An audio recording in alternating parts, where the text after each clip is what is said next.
రోజుల పాటు పరుగులు పెట్టిన గోదారమ్మ ఇవాళ కృష్ణానదిలో కలిసింది. పట్టిసీమ నుంచి 182 కిలోమీటర్లు ప్రయాణించిన గోదావరి జలాలు ఇబ్రహీంపట్నంలోని పవిత్ర సంగమానికి చేరుకోవడంతో రైతులు, మహిళలు పెద్ద ఎత్తున తరలివచ్చి హారతులతో స్వాగతం పలికారు.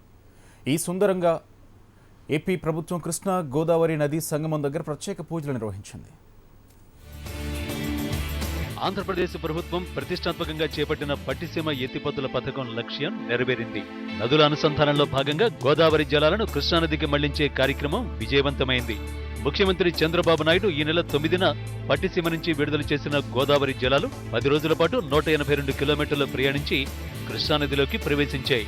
కృష్ణా జిల్లా ఇబ్రహీంపట్నం ఫెర్రీ దగ్గర పవిత్ర సంగమానికి చేరిన గోదారమ్మకు రైతులు, మహిళలు హారతులిచ్చి స్వాగతం పలికారు.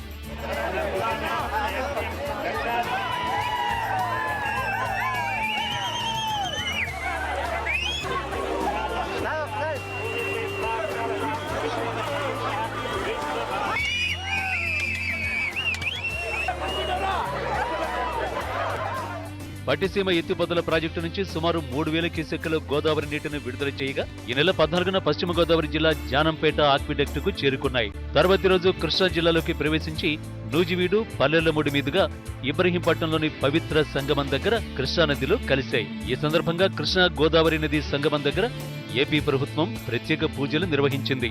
పట్టిసీమ ద్వారా కృష్ణా గోదావరి నదుల అనుసంధానం చేస్తామని ఇచ్చిన హామీని ఏపీ ప్రభుత్వం నిలబెట్టుకుందని టీడీపీ శ్రేణులు సంతోషం వ్యక్తం చేస్తున్నారు.